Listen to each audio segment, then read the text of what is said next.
तेजश्रीताईंच्या माध्यमातून आज आपण इथं अंबरनाथमध्ये केला. आणि सोशल मीडियाचा मी एक स्वतः कॉन्टेंट क्रिएटर आहे, परंतु मी सगळ्या युवा पिढीला नेहमी हे सांगत आलो असतो की सोशल मीडियाचा चांगला वापर कशा पद्धतीने करता येईल ह्याच्यावरती जास्त लक्ष देणं गरजेचं आहे. रील्स किंवा रॅन्डम पोस्ट जे बघणं, जे तासोन तास आज युवा पिढी त्या सोशल मीडियावरती घालवत आहे, ही अतिशय खराब गोष्ट आहे. मी आजचा संदेश देताना मी त्यांना एवढंच सांगितलं की जेवढा वेळ तुम्ही सोशल मीडियावरती देताय त्या जागी जर पुस्तकांमध्ये दिला तर आपल्या आयुष्यामध्ये फार वाढ होण्यामध्ये तुम्हाला मदत होईल. त्यामुळे सोशल मीडियाच्यासाठी तर हा मी निरोप सगळ्यांना दिलेला आहे. आज मी संदेश देताना हे सुद्धा सांगितलं, कित्येक असे ठिकाण आहेत ज्यामध्ये चांगले उमेदवार मिळणं सुद्धा अवघड असतं. आज मी म्हणेन अंबरनाथ आणि ह्या संपूर्ण परिसराचं, ह्या जनतेचं सुद्धा एक खूप चांगलं भाग्य आहे की चांगले म्हणजे शिकलेले एक चार्टर्ड अकाउंटंट असणारे एक उमेदवार त्यांना मिळालेले आहेत.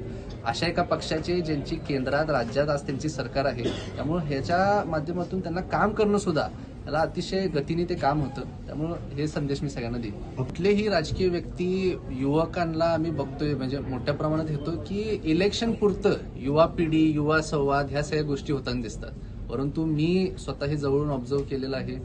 सन्माननीय फडणवीस साहेब किंवा भारतीय जनता पार्टीची संपूर्ण जी फळी आहे, युवकांना ऍक्च्युली प्रोत्साहन देण्यासाठी, प्रेरणा देण्यासाठी फडणवीस साहेबांनी मागच्या काही दिवसापूर्वी तुम्ही जर बघितलं असाल तर आमच्या इथं जवळजवळ 20 ते 30% सीट्स हे 35 वयोगटाच्या आतल्या व्यक्तींना ते लढवायला देतील असं त्यांनी एक आश्वासन आपल्याला दिलंय.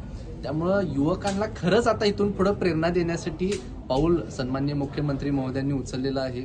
आमच्या पक्षाचे ज्येष्ठ नेते रवींद्र चव्हाण साहेब सुद्धा त्यामध्ये सामील होते आणि त्या बाबतीत पण आम्ही चर्चा केली की युवकांना फक्त इलेक्शनमध्ये पोस्टरबाजीसाठी न वापरता त्यांना ह्या संविधानिक पदांवरती आणण्यासाठी प्राधान्य देऊन त्यांना त्यात काम केलं पाहिजे, त्यांनी केलं पाहिजे.